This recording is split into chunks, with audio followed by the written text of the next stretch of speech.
ناظرین و سامعین السلام علیکم ورحمۃ اللہ۔ جس طرح کل میں نے نماز کے شرائط بتائے تھے کہ ان شرائطوں کا ہونا ضروری ہے کہ نماز کے ادا کرنے سے پہلے وہ 7 شرائط پر عمل کرنا ضروری ہے، اسی طرح وہ تو نماز سے پہلے کے ہیں۔ اب ہم نے نماز کو شروع کر دیا، اب نماز کو شروع کرنے کے بعد بھی 6 فرائض ہیں۔ نماز کے جو فرائض ہیں وہ 6 فرائض ہیں، یعنی نماز کو شروع کرنے کے بعد اگر ان 6 فرائضوں میں سے ایک بھی فرض رہ گیا تو ہماری نماز ادا نہیں ہوگی۔ تو وہ 6 فرائض کیا ہیں؟ نمبر 1 تکبیر تحریمہ۔ جو نماز کے فرائض ہیں ان میں سے سب سے پہلے تکبیر تحریمہ فرض ہے۔ تکبیر تحریمہ فرض ہے۔ اگر تکبیر تحریمہ نہیں ہے، یعنی تکبیر تحریمہ اللہ اکبر، جب ہم سب سے پہلے ہاتھ باندھتے ہیں اور نیت باندھنے کے بعد ثنا پڑھتے ہیں تو اس کو تکبیر تحریمہ بولتے ہیں۔ تو اس تکبیر تحریمہ کا کہنا بے انتہا ضروری ہے اور یہ فرض ہے۔ اور دوسرا قیام، یعنی کھڑے ہونا، قیام کرنا یعنی کھڑے ہونا۔ ایسا نہیں کوئی آیا ہر نیت باندھی اور ڈائریکٹ جو رکوع میں چلے گا، ایسا نہیں، بلکہ قیام کرنا بھی فرض ہے۔ اب قیام کتنی دیر کا ہو وہ ایک واجبات میں آئیں گے آگے، تو قیام کرنا بے انتہا ضروری ہے۔ سب سے پہلے تکبیر تحریمہ اور دوسرا قیام اور تیسرا قرات۔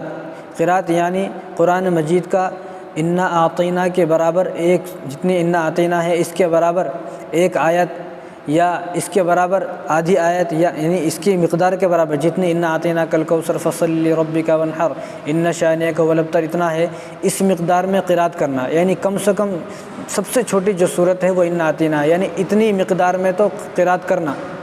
یعنی اس سے اگر کم کسی نے انا اعطینا کل کوثر فصل لربک وانحر اتنا پڑھا رکوع میں چلا گیا تو اس کی نماز نہیں ہوگی۔ تو اسی طرح نمبر 3 قرات کرنا، یعنی قرآن مجید کا کوئی حصہ کہیں سے بھی پڑھنا لیکن اس کی مقدار انا اعطینا کے برابر ہو، سورہ کوثر کے پوری صورت کے برابر ہو، اس سے زیادہ تو ہو، اس سے کم نہ ہو۔ اس سے اگر کم ہوگی تو نماز نہیں ہوگی۔ تو چوتھا کیا ہے؟ رکوع کرنا، یعنی رکوع کرنا فرض ہے۔ اگر ہم نے رکوع نہیں کیا، رکوع رہ گیا تو رکوع اگر رہ گیا تو نماز بھی نہیں ہوگی، تو اس لیے رکوع کرنا بھی فرض ہے۔ اور 5واں دونوں سجدے کرنا۔ اگر کسی نے ایک ہی سجدہ کیا ہے تو اس کی نماز نہیں ہوگی۔ اگر کسی نے 3 سجدے کر لیے تو اس کو بعد میں سجدہ سہو کرنا پڑے گا۔ تو دونوں سجدے کرنا بھی ضروری ہے، فرض ہے۔ اگر ایک سجدہ کیا تو نماز نہیں ہوگی۔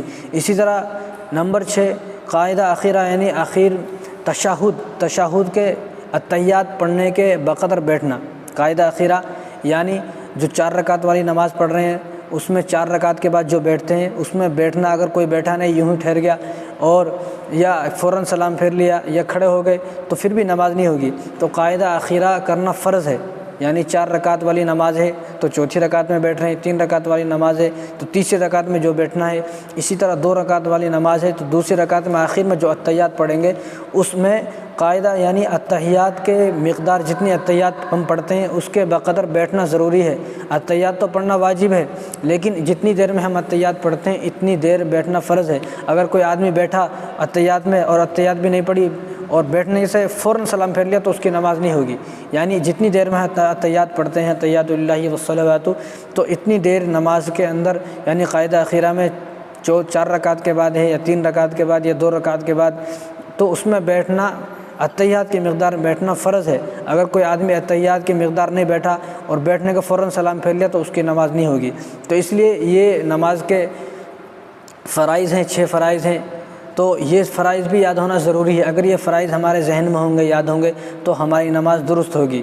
اگر یہ ہمارے یاد نہیں ہوں گے، ذہن نہیں ہوں گے تو ہمیں نماز میں جو ہے اشکال شروع ہو جائیں گے اور ہمیں نمازوں میں شبہ پیدا ہوگا۔ جب یہ چیزیں ہمیں یاد ہوں گی تو نماز میں کوئی اشکال اور کوئی شک و شبہ پیدا نہیں ہوگا اور ہماری نمازیں بالکل صحیح اور درست ہوگی۔